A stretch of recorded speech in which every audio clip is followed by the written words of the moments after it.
we have wonderful programming today. We have Dr. Lawrence Yoon and Jordan Levine sharing some great information, and we're not going to be able to take questions and answers live. We will be recording, and also Dr. Yoon as well as Jordan Levine will be posting their contact information, and we'll be able to reach out to them after the event. If there is enough time, if they have enough time, then at 1 o'clock, we can answer some of the questions, but if not, feel free to reach out directly to them. And the information, as I said, is going to be in the chat box. The other beautiful thing we have is that we're going to have we are being recorded right now. So we will be able to have this to each one of you who registered, go out, and we're also giving a $50 gift card, Amazon gift card to everyone who attends today. Well, not everyone, I'm sorry, that would be making everyone super happy. We're gonna give, it's gonna be randomly selected. One of the attendees will be receiving a $50 gift card, one today, one tomorrow, Tuesday, one Wednesday, and one Thursday. So please join us for all 4 of our free events. And with that, we're going to get going here. So I want to say hello and welcome to the to Global Week. I am Yami Martinez, Chair of Global Business Alliance Committee at Orange County Realtors in Southern California. On behalf of our Global Committee, I want to welcome each one of you and thank you for joining us. I want to also thank our neighboring associations, Global Councils, for collaborating in Global Week. Greater Los Angeles Realtors, Malibu Association of Realtors, South Bay Association of Realtors, Tri-County Global Business Council, and West San Gabriel Valley Realtors. And today is our first Global Week, our second day, but our first free event. And we'll bring in us the housing report with Dr. Lawrence Yoon, Chief Economist with the National Association of Realtors, and Jordan Levine, Chief Economist with the California Association of Realtors. And now it is my pleasure to introduce the first speaker. And that Lawrence Yoon is a Chief Economist and oversees the research group of the National Association of Realtors. He supervises and is responsible for a wide range of research activity for the association, including NAR's existing home sales statistics, affordability index, and home buyers and sellers profile report. He regularly provides commentary on real estate market trends for his 1.4 million realtors. Dr. Yoon creates NAR's forecasts and participates in many economic forecasting panels, among them the Blue Chip Council and the Wall Street Journal Forecasting Survey. He also participates in the Industrial Economist Discussion Group at the Joint Center for Housing Studies of Harvard University.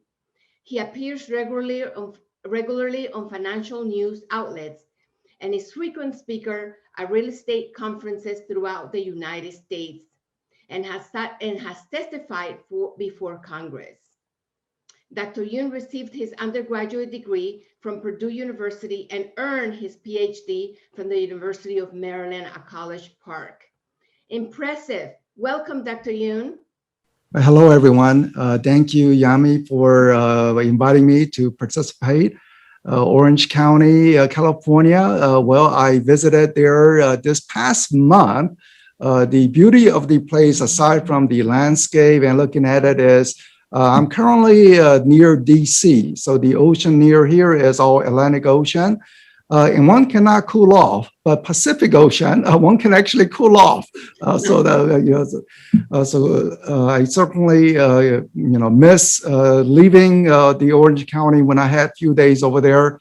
And thank you for nearby association attendees. When I visited San Gabriel Association of Realtors several years ago, to my surprise, because I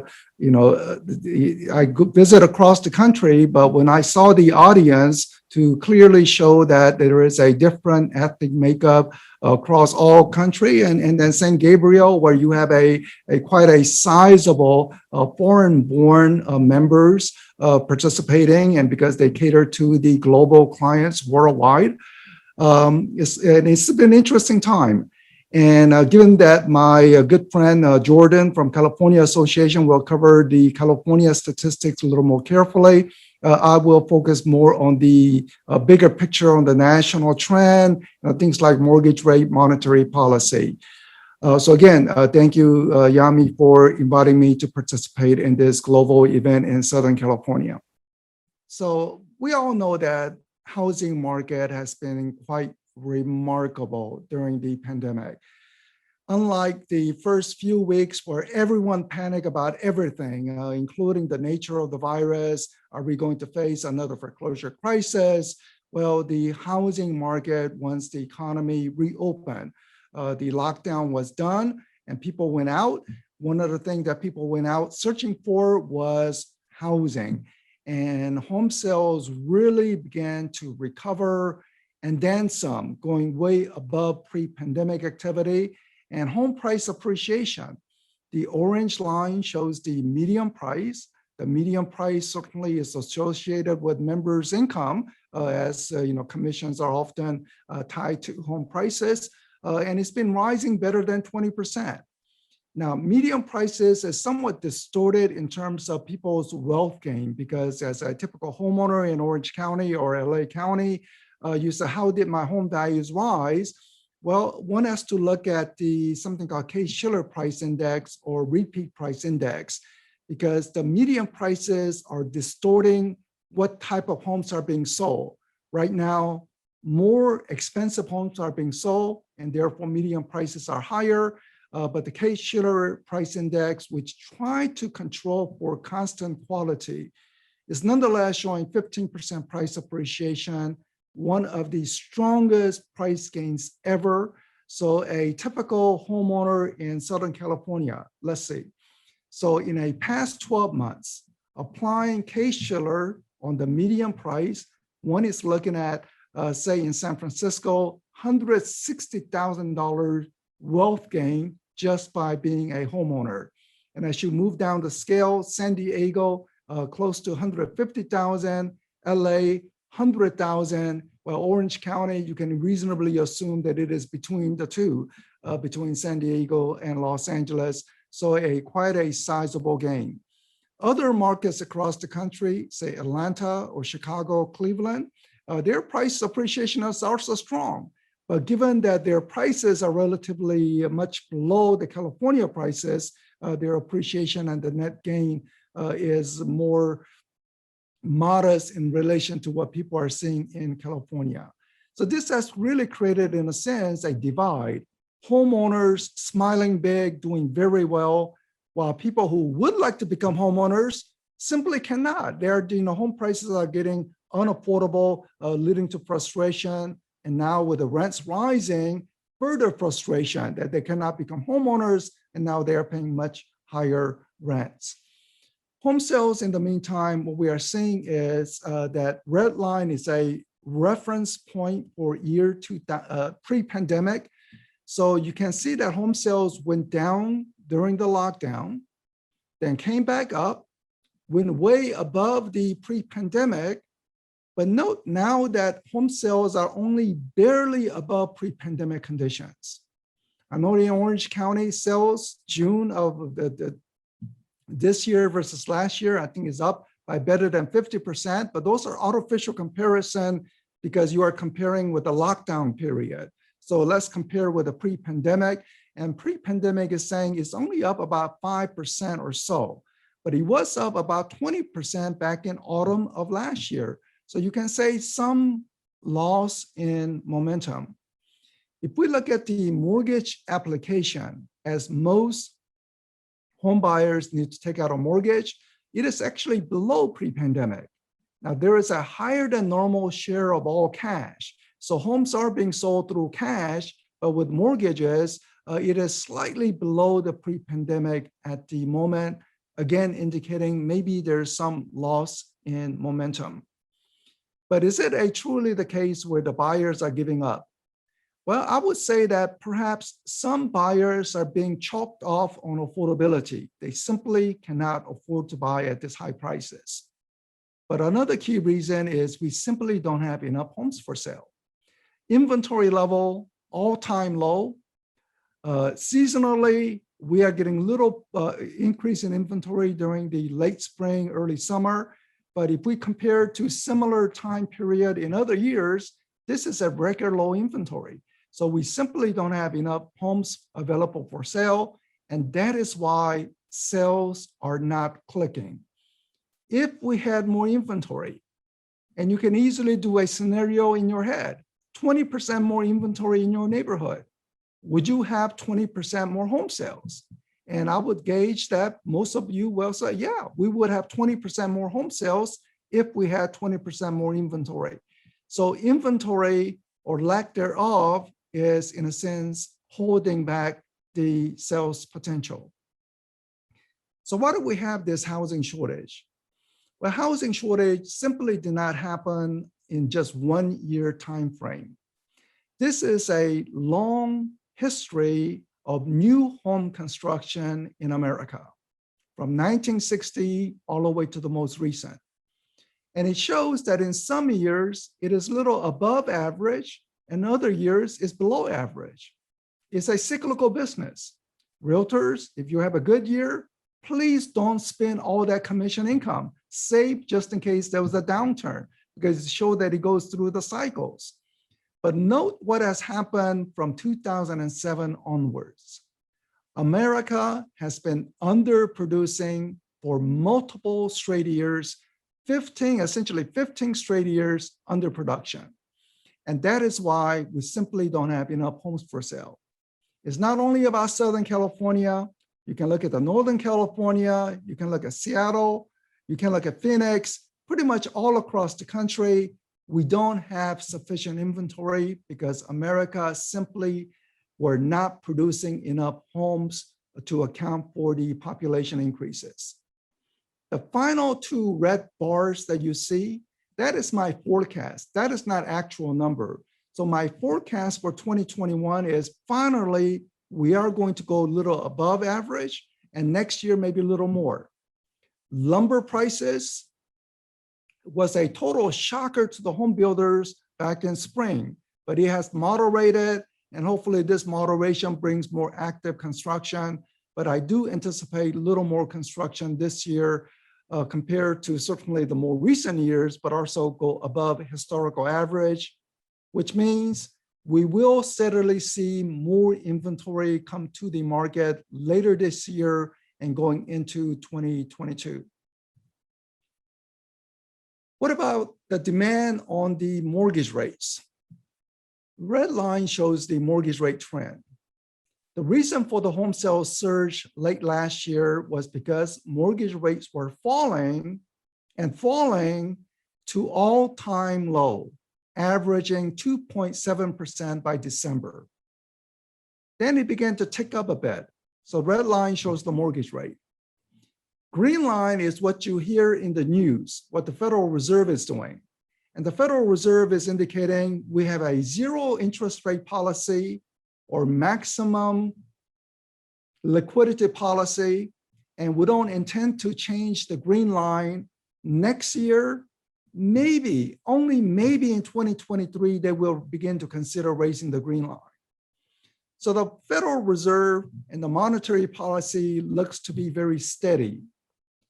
But even if the green line is at the maximum liquidity, mortgage rate can still rise. What is the blue line? Well, the blue line is the 10-year Treasury yield, what the US government pays to borrow money. And currently, record high budget deficit, all-time high national debt, some concern among people who are providing money to the US government, including foreigners. Many Japanese investors buy US Treasury, many Chinese investors, including the Chinese government, buys the Treasury. And they're saying they're getting a little nervous, and you have to pay me slightly higher interest rate if I will provide the funding.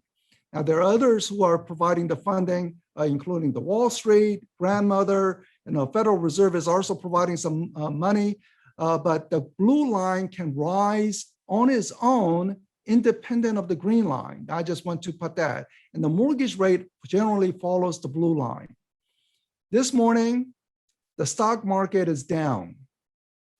If there's any consolation, is that blue line is falling, which means that mortgage rate, at least in the upcoming weeks, may be going back under 3%. So for your clients who should not be trying to do market timing, but they may still be surprised, pleasantly surprised that mortgage rate, which they thought was 3%, may now be, say, 2.9% or 2.8% because the 10-year treasury is beginning to fall. But the long-term impact, the long-term is that I believe that overall, in the short term, anything can happen, but in the long term, mortgage rate, I believe, will be higher. This time next year, don't be surprised if it is 3.5% this time next year. And one of the drivers for the higher mortgage rate is the inflation is beginning to pop higher. So everyone knows about the news coverage, higher inflation. Well, here's the chart.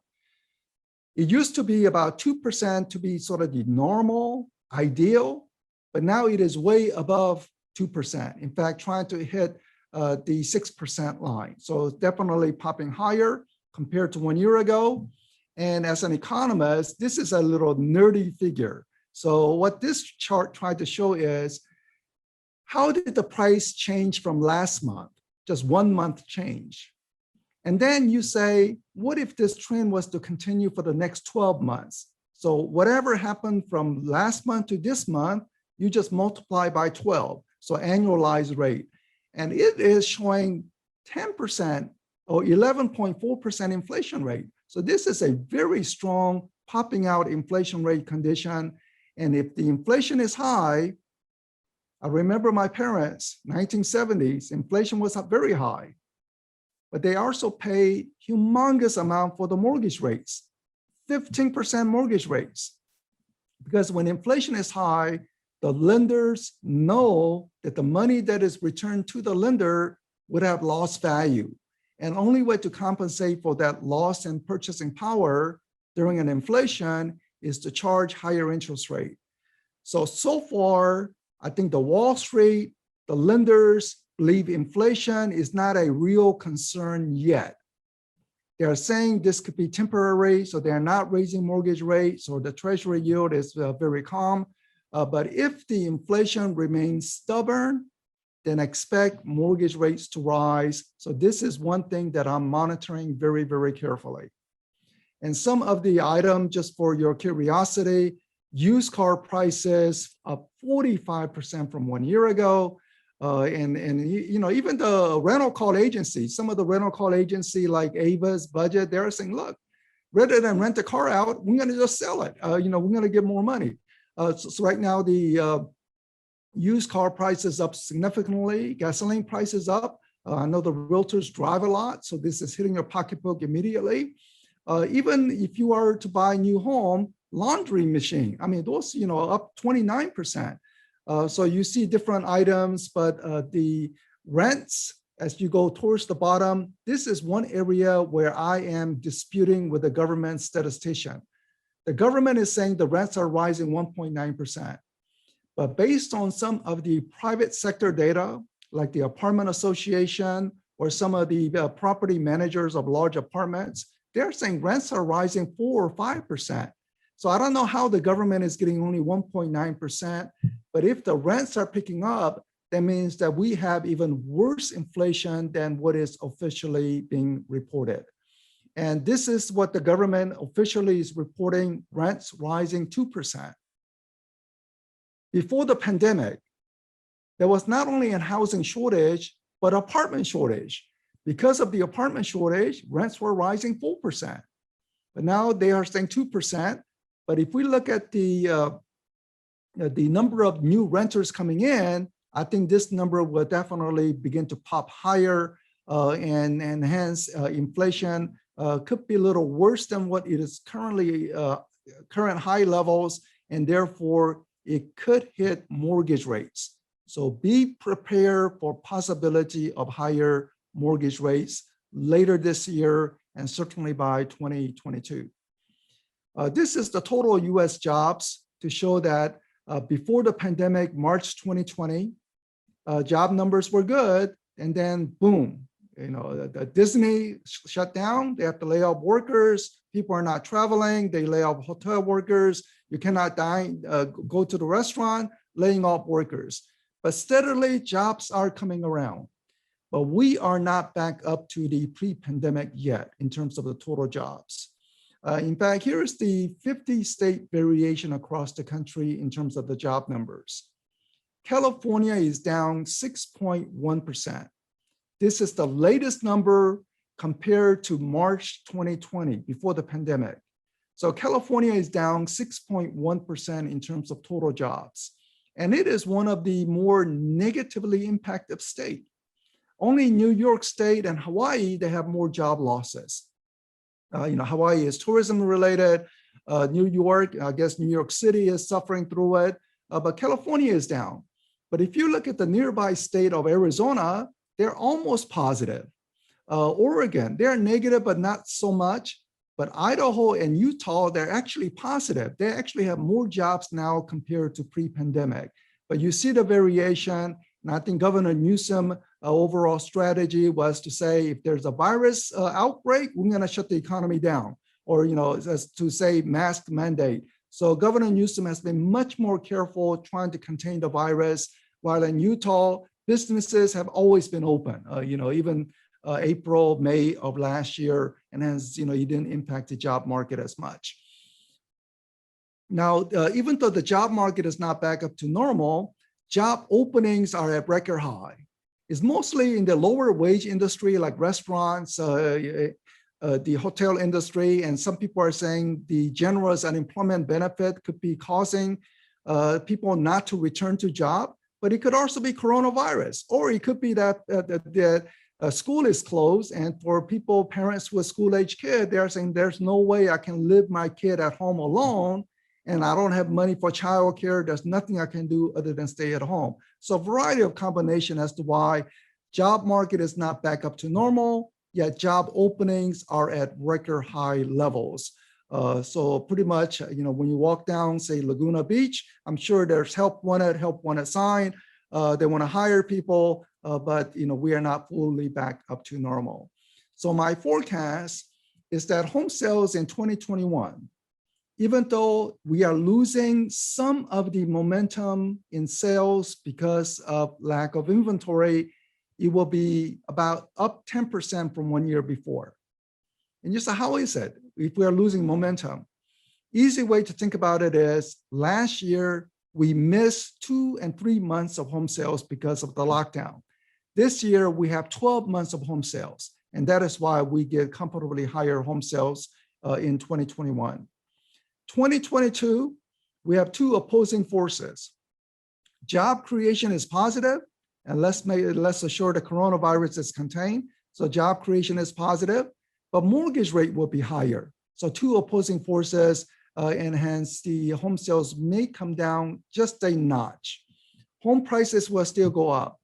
But interesting development is that even with a jobs recovery, we are not seeing any recovery in the office sector, which is implying that work from home could be a new feature of this post-pandemic economy. Some type of hybrid. People don't have to drive to downtown LA every single day to go to work. Or in the Irvine area, the business center, many office building. So if that's the case, maybe people say, well, I don't have to live so close to office. Commuting is not important, so people can spread out more. And consequently, what we are seeing is vacation home sales are beginning to rise strongly. Work from home can easily be work from vacation home. So is this a new trend and development? My final two slides is related to the international numbers. This is from last year. Latest figure will come out next week. We have a special session, NAR Global webinar. It's on Monday of next week. You can just go to our website and register a free event. So we will have new information. But the overall trend is that Florida and California is the two states that attracts foreign buyers. Florida, pretty much across the Atlantic, while California, you are getting people from the Pacific Ocean, crossing the Pacific. So important player in the international. And who are the major buyers? Well, China has become dominant in terms of the buyers, especially compared to what they had been 10 years ago or 20 years ago. Even people coming from Canada are often of Canadian origin. You know, people living in Chinese ancestry, living in Vancouver, now deciding to buy in Orange County. So the China, from people from Canada and certainly people from Mexico also will impact some of the home sales in the Orange County and Southern California market. So a very interesting development regarding the foreign buyers. But let me go to my final slide. This is the picture of the US tourism arrival by the foreigners. Look how it has collapsed. No surprise, but it's still worth reiterating what the pandemic really did to international travel. So thank you very much for giving me the time. And now I am going to turn it back over to Yami. Thank you. And thank you, everyone. Thank you. I want to remind everyone that this webinar or session is being recorded, and everyone will be able to have a copy of it. And if we have time at the end, we will have time for some answer to some of your questions. Otherwise, feel free to reach out directly to Dr. Yoon or Jordan Levine. They will put their information down on the chat box. And now, I am delighted to introduce the second and final speaker for Global Week Monday. Jordan Levine is the Vice President and Chief Economist at the California Association of Realtors, CAR, a statewide trade organization of real estate professionals with more than 200,000 members. Jordan is responsible for CAR's housing market and economic research, as well as the policy analysis for CAR's legislative and governmental affairs efforts.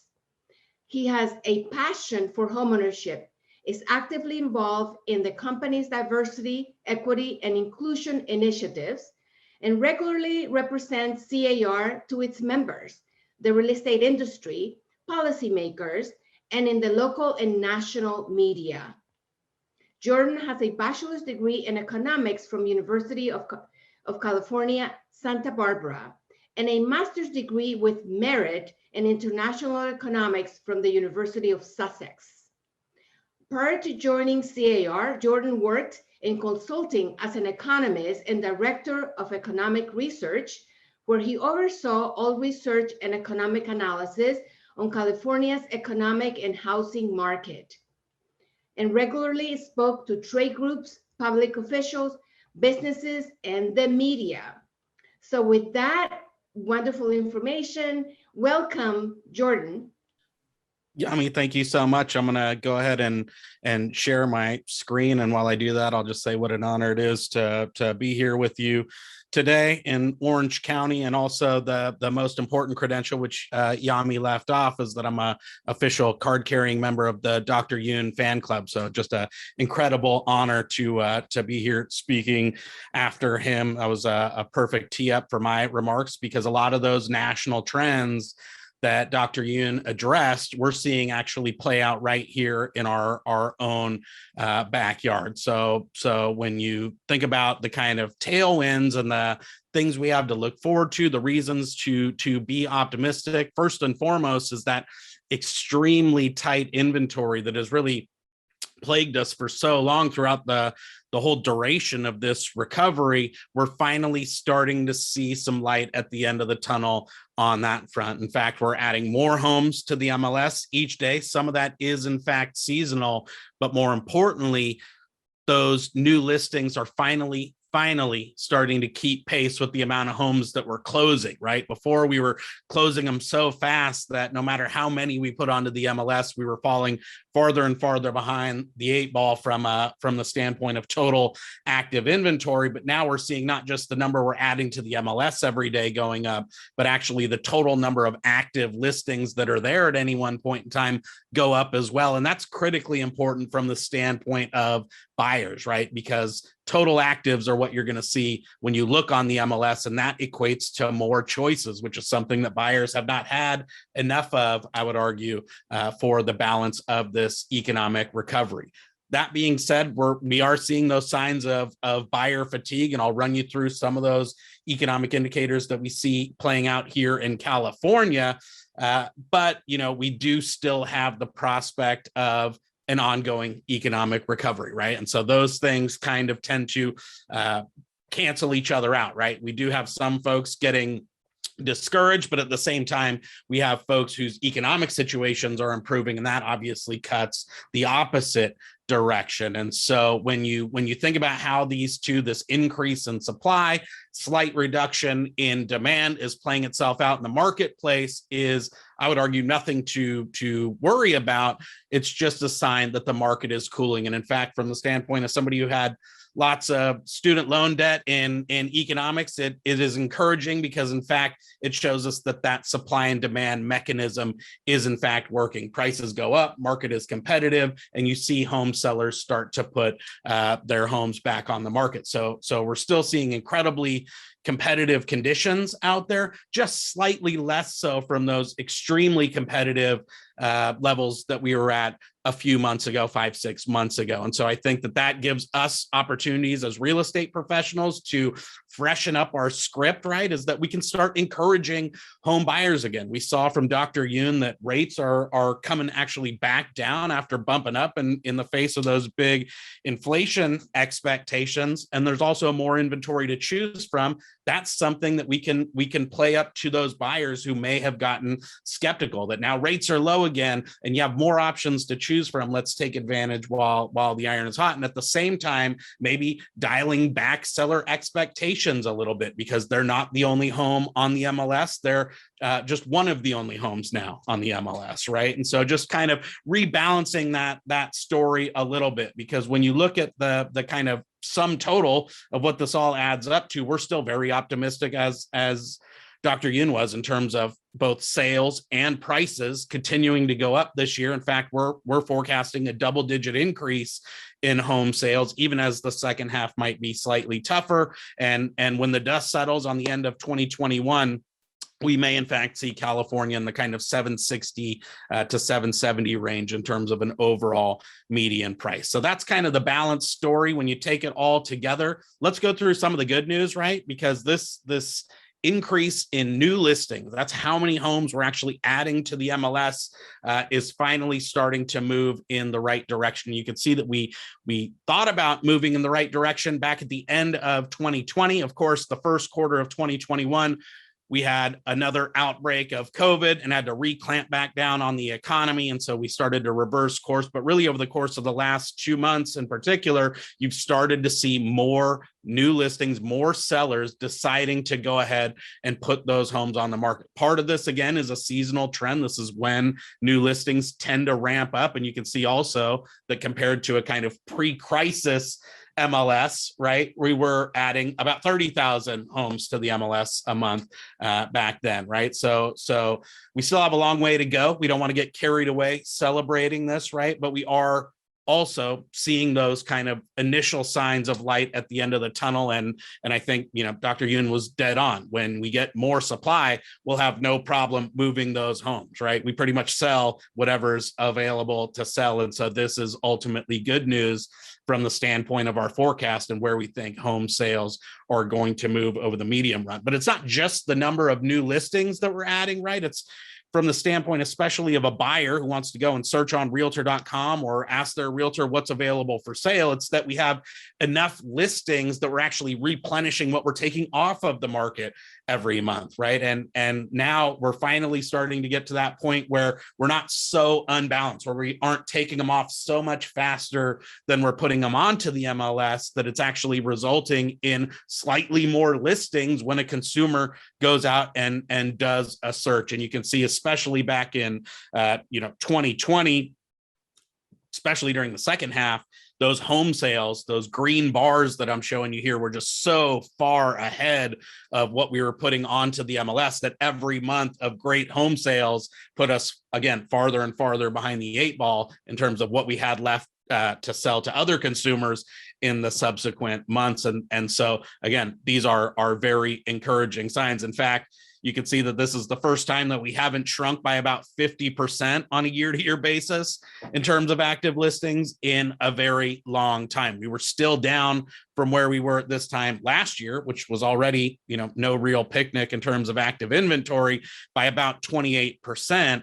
But again, that's actually a major deceleration from where we were just a month ago on a year-over-year change basis. If you really squint at this chart, you can maybe see that June was slightly higher than it was in May, right? And so that is the first time that we've actually seen the snapshot of what's active in a month go up again for a very long time. So that's the good news, right? Is that long awaited inventory, which has really been the thing holding the market back from performing even better than it has up to this point, is finally showing those signs of improvement. In fact, when you look at Orange County in particular, both in terms of those new listings, right? How many are we putting on the various MLSs every day, or in terms of that snapshot of total active listings? And this is from our daily dashboard where we're downloading data every day.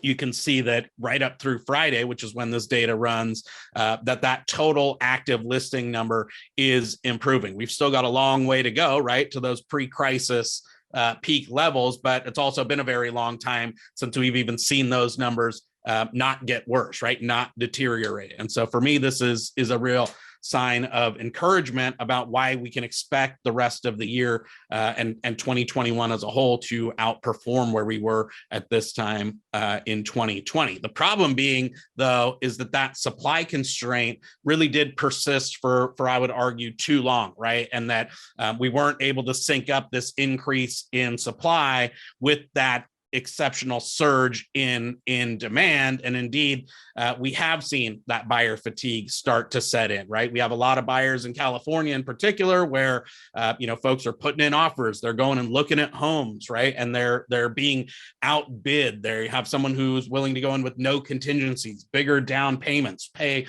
all cash. You have sellers who, maybe prefer the certainty of not going with someone with an FHA VA loan, right? So all these challenges that buyers are facing out there. And indeed, we've been doing a consumer survey because we wanted to get a pulse of California consumers in particular. It shows a lot of what you see in the rest of the United States. When you look at the Fannie Mae home purchase sentiment, that has deteriorated.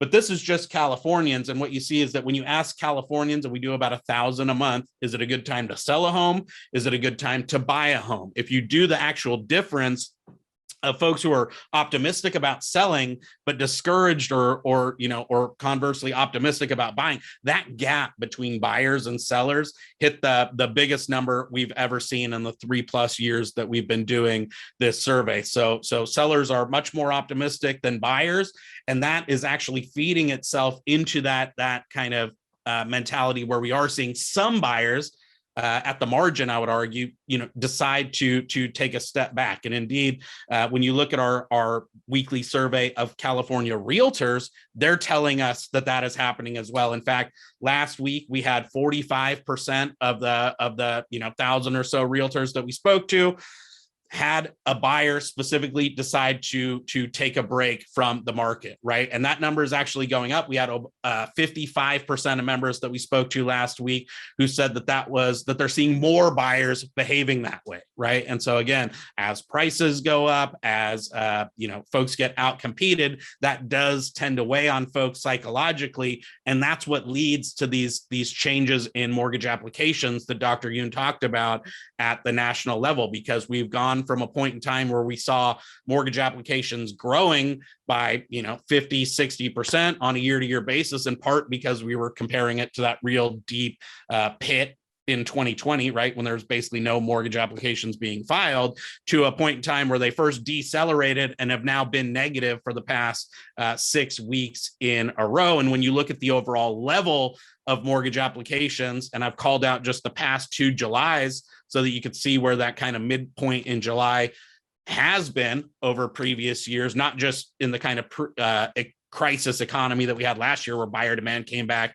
so fast and furious, but even compared to 2019, we're at a much lower level of just overall mortgage applications. So we're still seeing, relatively robust demand from home buyers, but it has taken a bit of a step back from those heights that we were at at the end of 2020, when California was running at a 15-year high in terms of closed transactions. And so, that is the kind of bad news. It's, again, balanced by the fact that the broader economic picture continues to improve, right? We saw in California that we're still below 8% in terms of overall unemployment. We found out on Friday as well that the jobs recovery continued, right? We added about 75,000 new jobs. And so that kind of pushes in the opposite way, right? We have folks who are getting discouraged. We have folks who maybe are being priced out of the market at the margin because home prices have risen so much. And yet we also have a lot of folks who are getting back to work because the overall economic picture continues to improve. And you can see that that was true in June as well, where, again, we added another 75,000 of the roughly 2.7 million jobs that we lost back in 2020. That being said, there's kind of a structural component to the jobs market, right? And what you can see is that, a lot of these commercial delinquency rates, especially in hotel and retail, remain stubbornly high. And when you kind of map that onto California's labor market picture, right, you see that kind of playing itself out as well. Is that, yes, even as that broader economy continues to improve, overall, there have been, I think, real changes to the structure of our economy. And you can see that, the leisure and hospitality sector, which bore the brunt of the decline, right, in California in terms of those 2.7 million jobs that we lost,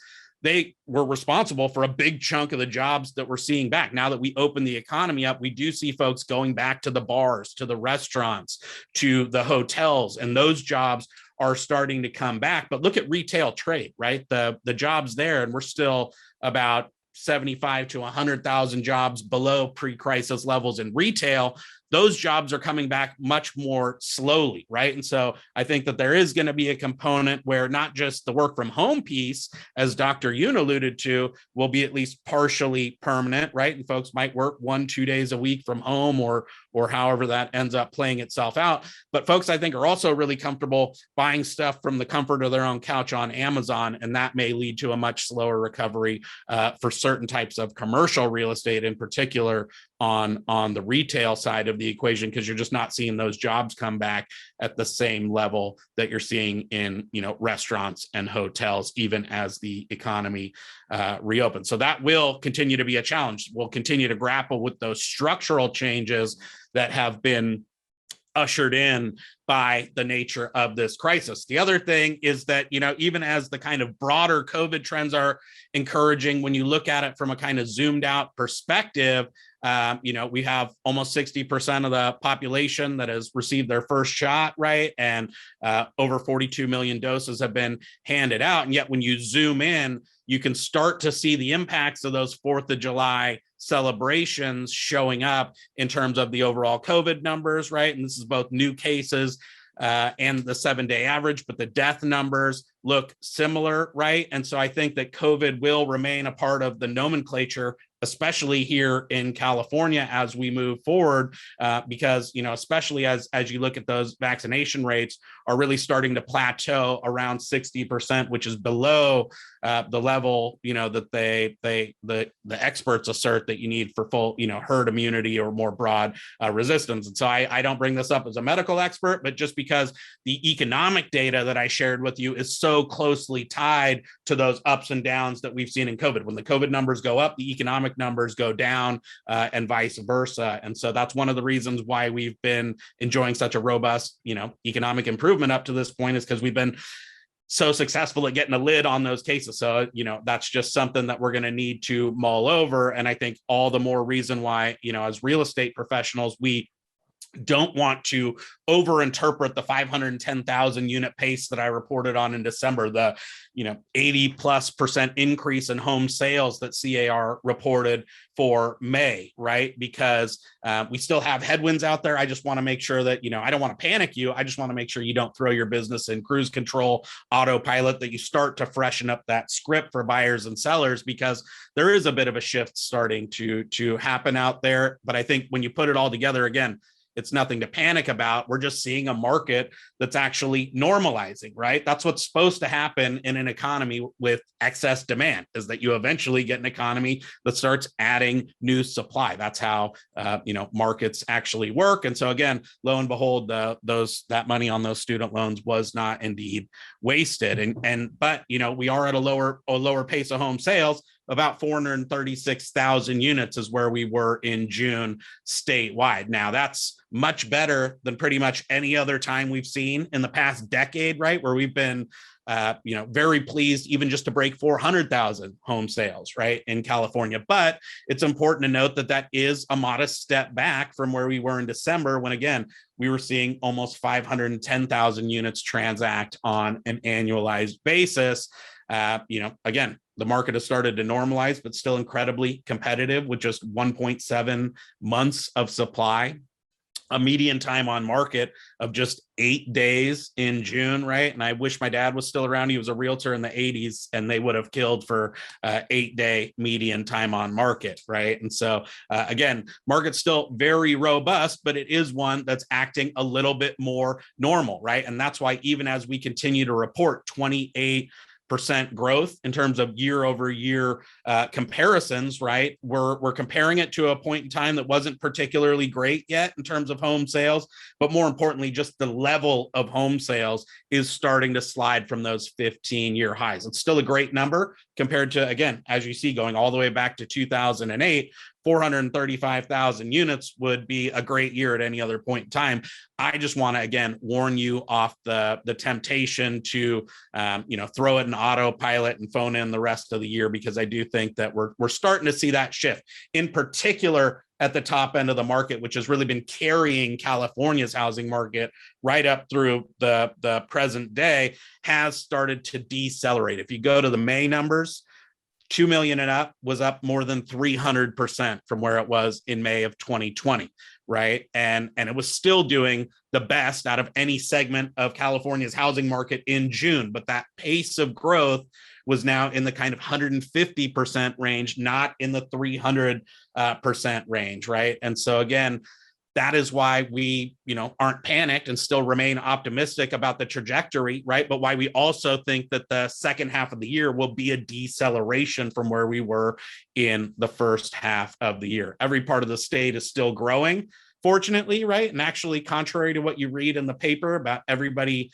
leaving California, some people definitely are leaving California, but actually, the parts of the state that are growing the most are California's coastal employment centers. The Bay Area, Southern California, and the Central Coast are the three markets or the three regions that are growing the fastest. Every place is growing by double digits, but that core of California is in particular doing really well. And I think, for those of us in Orange County, that's encouraging, right? Because, folks are still kind of putting down roots. And we showed actually a lot of these folks are first-time home buyers in our annual survey, that you can't believe everything you read in the newspaper, that California is still a relatively strong housing market. You see actually in Orange County in particular, punching above its weight in terms of those statewide numbers. Sales were up over 60% on a year-to-year basis, even as prices rose by over 30%. And again, some of that is because we're selling all those 2 million and up homes, right? We sold a lot of expensive homes, and Dr. Yoon told us how that tends to bias the median price upward, right? When you have a bunch of homes at the top end of the market, but nonetheless, very, very robust growth in home prices and very competitive in terms of both time on market and discounting. And as you kind of work your way from the low end of the price spectrum in Orange County up through the high end of the price spectrum, in general, you tend to see that growth in home sales start to accelerate as we get up the price spectrum, right? So yes, Anaheim is doing well, up 73%, Santa Ana up 88% in terms of closed transactions. Irvine, again, even though maybe some of those folks won't be going back to the office, doesn't seem to be holding back home sales in Irvine yet at this particular point in time. But when you get up into those higher price points, Huntington Beach, right, you start to see growth generally accelerate. In fact, when you get to Laguna, you're looking at triple digit growth in home sales, right? And basically the same kind of a story in Newport Beach with a $4 million median price point. So a lot of those statewide trends, and I almost debated whether I should even bring local data, because you just actually end up seeing a lot of those same trends that I spoke about at the state level and that Dr. Yoon introduced us to at the national level. But it is good to know for certain that this is playing out right in our own backyard as well. But again, we do see overall the pace of sales starting to slow, and it shouldn't be a surprise, because when you map on the home sales numbers to these mortgage applications numbers that Dr. Yoon shared with us, what you can see is that for the most part, California home sales tend to track what you see happening in that national buyer demand trend, right? Just shifted off by about 5 weeks. It takes about 4 to 5 weeks for these mortgages to turn into closed transactions. And so when lots and lots of applications were being put in 5-6 weeks down the road, we had lots of growth in home sales. As those mortgage applications start to dry up, what you see is that we get more headwinds for home sales. And so again, this kind of shows us that we can expect things to decelerate a bit, even as they remain relatively good, quote unquote. And indeed, when you look at our pending sales number, it went down for the first time in more than a year, right, from those elevated levels. So we think that the market's going to continue to do well, but it's also going to be a deceleration from what you've enjoyed over the prior 6 months, right? It's not going to be an economy that's plunging. It's going to be in a market that's just cooling because we have more supply and demand. That's why you see homes staying on the market slightly longer, 8 days instead of 7 days in June, right? That you see that even though price premiums are still being paid, those numbers are starting to level off as well. So still an incredibly competitive market environment, but just not that same constantly ever increasing amount of competition, right? 71% of what closed in June closed above asking price, but that wasn't as steep of an increase from where it was in May as May was from April, or that April was from March, right? So still competitive, just not going up by, head and shoulders every month the way that we were. The market is just normalizing, right? It's still pretty competitive. We still don't have enough inventory. We just have slightly more inventory than we had before. And that's why if you look, not at the closed sales. And so again, this is daily data that runs through last Friday. If you look at the percentage of transactions that are closing with a discount, those numbers are still down, right? But if you look at the percentage of actives, those are the homes that are still sitting out there on the MLS. The percentage of those that have had a price reduction has gone up a tiny bit over the course of the last 2 to 3 weeks, not all seasonal, because if you look at this point in 2020, those numbers were largely still going down, and that's true historically as well. So just, more of an opportunity, I think, to show your expertise and change that script. You're going to have to start managing, I think, seller expectations a little bit and make sure that they don't get too far out over their skis when it comes to pricing, because buyers do have few more options than they're used to having. Good news is, for those of us in Orange County, that hasn't really started to show up in the Orange County numbers. So actives are still not really being reduced at this point in time. But as we saw in those kind of transactional comparisons, as went the state, so too eventually went Orange County. And so I think it's still relevant for us to keep those in mind, especially when you look at the price of homes that are going onto the MLS, right? So we look at closed sale prices in our monthly press release,